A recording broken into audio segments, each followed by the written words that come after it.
All right, so thank you so much for joining me, Jillian. I really appreciate it ahead of this upcoming fight. How are you doing today? I'm doing great. Just finishing some hard training sessions today, and 3 weeks out now, so I'm getting pretty hyped. For sure. Today's Friday. What do you normally do on Fridays? Fridays are actually probably my busiest day for me. My Mondays and my Fridays are my busiest. So I usually wake up 9 a.m. I have a drilling session. Then 10 a.m. I have a private. Then 11 a.m. I have jujitsu. I usually run and go to the sauna after that, and then usually just do like pad work at night. Oh wow, yeah, been busy day for sure. What time do you usually go to bed after everything's said and done? As early as possible. Just Yeah. wake up probably about 7 or 8 p.m. every single night, and I feel like a 70-year-old lady going to bed that early, but my body's just dead. And these last few weeks Yeah. of training, it took so much out of me. Yeah, I was about to say, I assume you're exhausted. What do you do sort of for recovery? Because I assume the next morning you must feel like you've gotten hit by a train or something. Um, yeah, but no, it's like my body's so used to it. I've been training every single day for the last 8 years now, so it's just, I don't know, you get acclimated to it. It's definitely rougher when you're in a camp. You're pushing your body that little bit harder, but I think the motivation of having a fight coming up almost makes it easier. It's like you get that little bit of adrenaline in you, that little bit of extra push, and you just want to do more. For sure, that makes a lot of sense. So, who are you working with this camp? I know you usually have Dean Thomas, Valerie Lareda. Who are you working with? Again, always Dean Thomas. I've worked with Dean Thomas since I was 16 years old, so he's gonna be in my corner till the end. Hopefully, I'm following him anywhere. But training partners wise, we always have a great girls team that's always there in and out. Jose Shorty Torres has been a huge part of this camp for me as a drilling partner, so I'm extremely thankful for him. And yeah, like I said, we have a huge girls team, so I always have them at my to use. Yeah, you mentioned following Dean Thomas around. Last time you were up there in Milwaukee where it was cold. I guess now it must be nice to finally be in Florida for this camp. Oh yeah, definitely. There's nothing more frustrating to me than training in the cold. I feel like it's just that much harder to get warmed up. It's that much harder to get into it. And I never want to do anything. I never want to go outside. I never want to be active in the cold. So the fact that it's warm outside definitely makes it a lot easier. For sure. One thing I did want to talk to you about, I think it was last week for fight week for your last fight. I think your Instagram got hacked though. What sort of happened there? Uh, so that was a huge ordeal. Literally, it was the day before, the day of weigh-in. So I was sitting there and I was down on weight. I was like just made 125, and it was like 4 a.m. when I found out over there. Just because of the time difference Yeah. change, I wasn't asleep then, and I just start getting texts from people back home saying that they think my Instagram might have been hacked, and I go and I look on, and all my pictures are slowly being deleted. So he Oh deleted yeah. every single one of my pictures. Then he got my number off my Instagram and starts texting me, trying to sell me back my account. And fortunately, I was able to get in contact with people on Instagram, and they were able to get me back into my account, which is wonderful. Yeah. But the guy was using my account to try to sell blue stars to people, sell like blue checks to people. Oh yeah. So I had like all these people messaging me for months. They're like, "Hey, can I send you $100, get a blue check?" I'm like, "No, no, please don't." So it was definitely a huge ordeal just the day before the fight, but I still stayed focused, got the finish, so I'm happy. Yeah, for sure. It was a great performance. One last thing about the Instagram. As a fighter, how important is your social media? Because I assume, especially in the DMs, you must have like maybe sponsors and sort of a lot of important messages in there. Were you afraid of losing anything important? Uh, and like you said, more sponsors than anything. It's like having so many followers can get you that much more sponsors, get you paid by sponsors, you just get more things like financially, and really it's just such a huge thing for your sponsors to be able to show them on social media, me having 25,000 followers, whatever. But so whenever I had zero again, that's definitely it hurt, but Yeah. we were able to recover it fast, so that's all that mattered. For sure. And you mentioned your last fight. Obviously, it was a great performance. You got the submission victory. How did it feel to go back out there and get back in the win column? Oh, I feel great. I'm always waiting for the next fight. Literally walking out of the cage, I'm saying I'm ready. Let's go. I usually never take much damage, so I'm always ready to go as soon as possible. And I just can't wait to get back in the win column. Starting that streak again, getting 2 times in a row here, and then just keep on moving up until I get in the rankings. And how do you look back at that performance? Are you happy with it overall?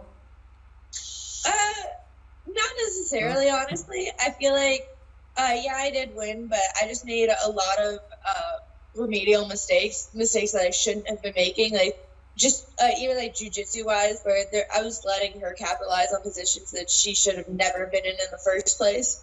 So, I don't know. It was. I'm not necessarily proud of that fight, but like I said, I got the W, and that's all that matters. For sure. Let's talk about this upcoming fight. Obviously, you're set to fight this girl here. I don't know how to pronounce her name, so I'm not going to try, but she is very scary looking. What was your reaction when they first came to you with this fight? I don't think looks mean much. People usually like. I actually just competed in a grappling competition last weekend, and the girl told me right after our first match, she's like, "You don't look as tough as you are." And I feel that 100%. Like, it doesn't matter how you look. You can. She might be a little bit tougher, but that doesn't make her more technical. And I can go in there and be the more technical fighter and come out still looking cute and with my hand getting raised. For sure. How do you think you match up with her? I feel like she's a really good matchup for me. I feel like she's good against girls who aren't good. You know, like she's had a lot of opponents that necessarily aren't at this caliber. Livia Hanada Souza is a tougher opponent that she had last time.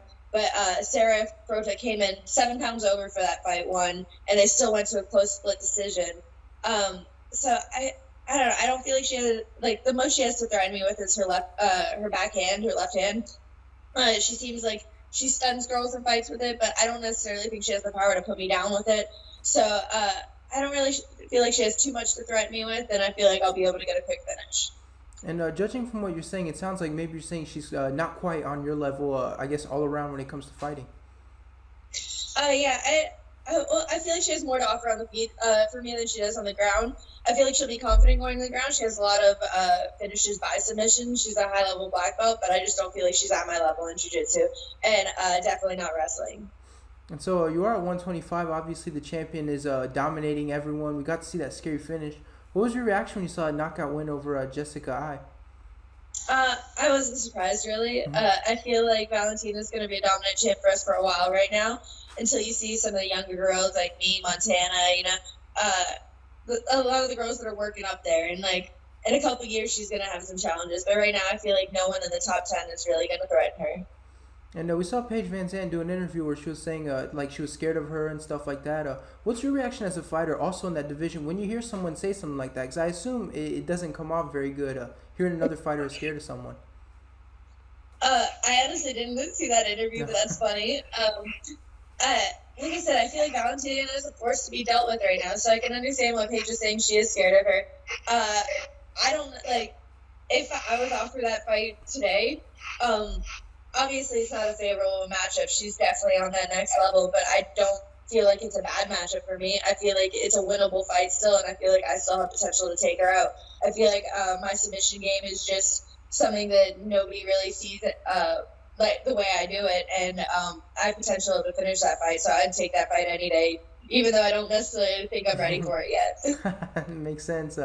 Right now, you said you're about 3 weeks out. What's your training camp looking like? Has it been the same throughout all these weeks, or have you started to maybe change things a little bit as you get closer to the fight? I definitely started to change things a little bit more once I get close to the fight. This camp was different than most of my other camps. My last 2 fights, I had a 4-week camp and a 3-week camp, just short notice fights. But this time I had a 10-week camp, so it actually was a little bit more difficult for me because someone like me who I train year round, I'm in the gym all year. So it's like whenever I have a 10-week fight camp now, it's like I don't want to push myself extremely hard for 10 weeks, and by the time it comes to the fight, burn out. So you just kind of have to play with it a little bit. And this last week was really my first. I usually do like a 4-week hard camp. So this last week was my first week where I really started just dialing in 100%. Yeah. Do you feel a difference physically with this much longer camp? Not necessarily. Like I said, I feel like I train 365 days a year. I'm always in the gym, so I'm always in good shape, always ready to fight. And with the fight being, I guess, kind of close, when does that weight cut process start? I know a lot of fighters like to water load. At what point do you start kind of getting the weight cut in mind? Usually I start watching my diet. As soon as I get the contract, that's when I start watching it, at least just watching where my weight's at. I haven't been too strict on my diet this time. like I've just been walking lower than usual. I feel like I don't know why, but my weight's just a little bit lower than I'm used to. So I'm able. I haven't been eating 100% clean even yet, but that's starting now, where I have to start cutting down. And usually I start water loading like a week and a half out, and then we'll start really thinking about the cut. And what do you do for your diet? Are you working with a meal plan company? Do you have maybe a coach prepare stuff for you, or are you kind of keeping in charge of everything yourself? I work with Chef Fit Meal Plans and Lockhart and Leaf. So Okay. Chef Fit gets my meals ready for me, and Lockhart and Leaf monitors everything I should be doing and gets me on weight on point. Oh yeah, I assume that's got to take a big stress off of you having someone take care of all that. Oh, 100%. I actually started working with Lockhart and Leaf after I got a fight on 3 weeks' notice, and I was just stuck at 140, and then it was 2 weeks' notice, and I was still stuck at 140. So then I called them, and I was just like, I need to be thinking about my fight and not about my weight. Like, that's not, like, I have more important things to be thinking about right now, so I'm going to give this to you. Yeah, have you noticed a big difference since you started working with them? Uh, yes and no. I've never really had too much a trouble making weight in general. I feel like I'm not huge for the weight class, but it definitely like I said, it takes off the stress. It just takes off like the mental load. I don't have to think about it. I know what I have to do, and they've got it all set up for me. And I believe last time we saw you was around February or March, and now this fight coming up here is going to be in July. Why so much time off in between fights? Is this something from your end, or have you just not been getting offered the fights? Ask the UFC. Ever since my last fight, I've called out Paige Van Zandt, I called out Macy Barber, I called out Montana De La Rosa, and unfortunately, two of them got injured, and then Montana got matched up with KGB, and so I was just waiting, just always looking for a fight constantly. I feel like if I don't have one coming up, that's all I'm asking for on Instagram. For sure. What are you expecting out of this fight in this one? Is this going to be something where we're going to kind of see a very dominant ground game? I mean, what are we going to see out of what kind of fight can we expect out of this one? I feel like with all my fights, I always have the same goal.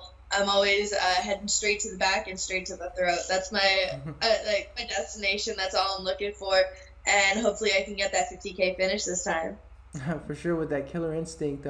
Keeping in mind you want the TK finish. What's the official result? How do you get the job done in this one? Um, Rear naked choke, definitely. I'd have to go. I'm gonna say second round because that's been my play the last few fights. I feel like all my finishes since I've been in the UFC have been like second round. So I'll say second round rear naked choke. All right, well, we're looking forward to it. We're gonna end it here. Thank you so much for the time, Gillian, and I really appreciate it. Oh, thank you for having me.